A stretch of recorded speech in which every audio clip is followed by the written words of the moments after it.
mais uma aula hoje, né? Para começar, nós vamos orar. Como é que a gente ora? 5 dedos numa mão, 5 dedos na outra mão. Junto as mãozinhas para fazer a oração.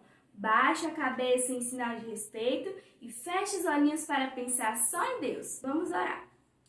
Senhor, muito obrigado por esse dia, por esse momento que nós vamos ter agora de ouvir mais sobre a Tua Palavra.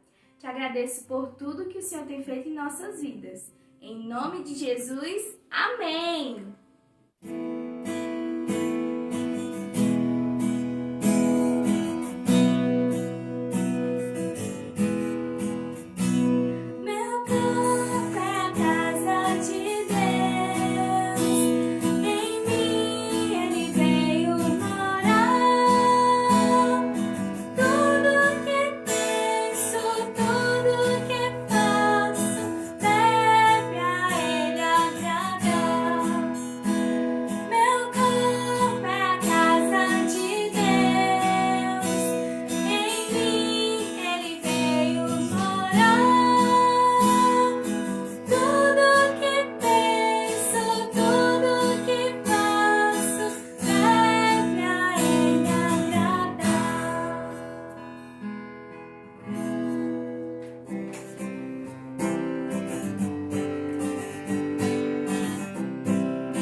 Crianças, vocês lembram do versículo da semana passada que nós aprendemos? Eu espero que vocês tenham memorizado. Vamos ler de novo, lá em Jó 42:2.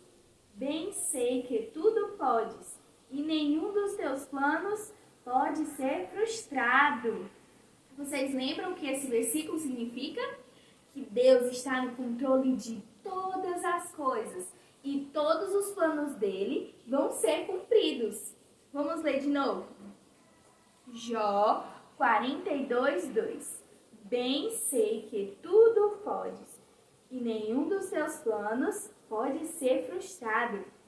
Aí na sua casa, você vai repetir várias vezes esse versículo, pedir para a mamãe ou para o papai ler para você, e aí você vai memorizar esse versículo, certo?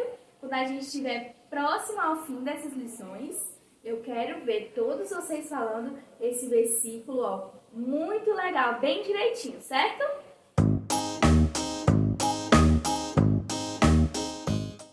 Na semana passada, nós aprendemos uma coisa muito interessante. Vocês lembram daquele nenenzinho que foi colocado dentro de uma cestinha, dentro de um rio? E o que aconteceu com ele, vocês lembram? A filha de Faraó pegou ele. Aquele bebezinho, ele era um hebreu e por isso que ele foi escondido, porque o faraó queria matar todos aqueles nenenzinhos que estavam nascendo naquela época. E quando a filha de Faraó pegou aquele nenenzinho, vocês lembram que a irmã do nenenzinho estava lá? Pois é, e aí ela deu a dica de uma pessoa que podia cuidar daquele bebezinho. E quem era essa pessoa? Joquebede, a mãe do nenenzinho. Olha que interessante. Deus sabe de todas as coisas mesmo, né? E controla bem direitinho. Então, crianças, Joquebede ficou responsável pela criação daquele menino que se chamava Moisés, que a filha de Faraó colocou esse nome nele, porque ele foi tirado das águas. Então, Joquebede cuidou dele durante 5 anos. Algumas pessoas acreditam que foi 7 anos. Mas ela cuidou dele e ensinou todas as coisas sobre Deus, sobre tudo que ele deveria saber sobre o povo hebreu.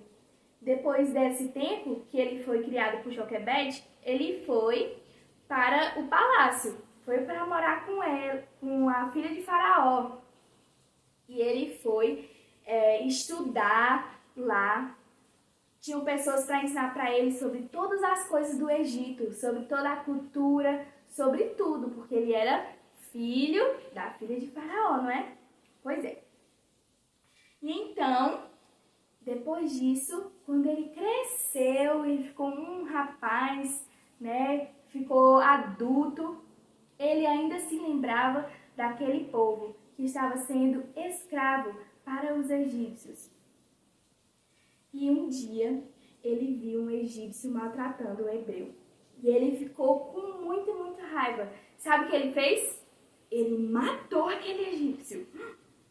Ele matou e escondeu o corpo daquele homem para que ninguém soubesse. Porque ele era tratado como se fosse um egípcio também. Então, se o faraó soubesse, ia ficar com muita raiva, né?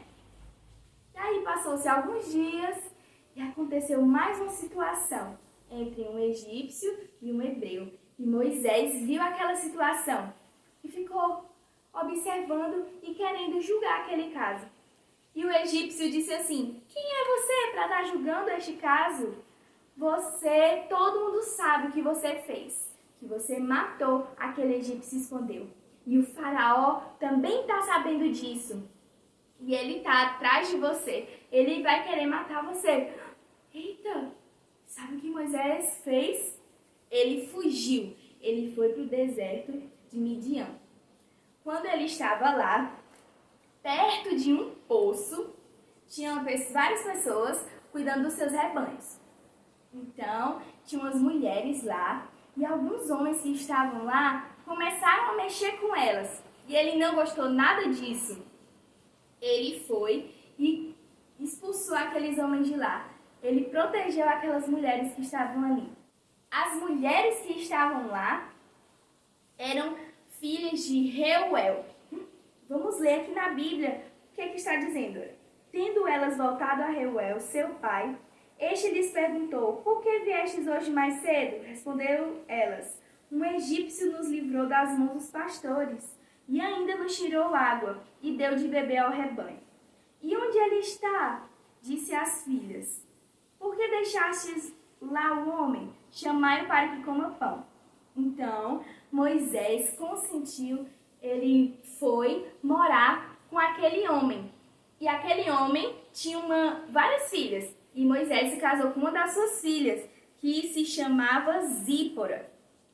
E ela deu à luz a um filho, ela teve um bebê, que se chamou Gerson. Então, crianças, Deus estava cuidando de Moisés nos pequenos detalhes. E Ele cuida de nós também. Ele nos ama tanto que enviou seu Filho Jesus para nos perdoar dos pecados. Eu tenho certeza que todo mundo sabe o que é pecado. Pecado é tudo que a gente pensa, fala e faz que não agrada a Deus, que Deus não gosta. Desobedecer, brigar com o irmãozinho. Deus não gosta dessas coisas. E todos nós fazemos essas coisas erradas. Mas Deus, Ele quer cuidar de nós e Ele nos ama. Por isso Ele mandou o seu Filho Jesus, que veio ao mundo. Jesus é o Filho perfeito de Deus. Ele nunca fez nada errado. Imagina que legal, uma criança que nunca fez nada errado, um adulto. Ele viveu aqui na terra e nunca fez nada errado. E um dia ele foi colocado numa cruz, derramou o seu sangue no meu lugar e no seu lugar. Nós merecíamos ficar afastados de Deus para sempre. Mas Deus não quer isso. Ele quer que a gente esteja pertinho dele. E para que a gente tenha os nossos pecados perdoados, nós devemos crer, acreditar de todo o coração que só Jesus é que pode nos limpar do pecado e de todas essas coisas ruins que a gente faz. Pois é, crianças, Deus cuidava sempre da vida de Moisés e de toda a sua família. E tudo estava de acordo com o plano de Deus. Lembra do nosso versículo? Jó 42, 2. Vamos ler aqui novamente. Bem sei que tudo podes e nenhum dos seus planos pode ser frustrado. Os planos de Deus não podem ser frustrados. E é isso aí, crianças. Por hoje é só, mas próxima semana nós vamos ter mais uma história, a continuação da vida de Moisés e o que aconteceu com aquele povo hebreu que tanto ele queria proteger. Então, até a próxima semana. Tchau!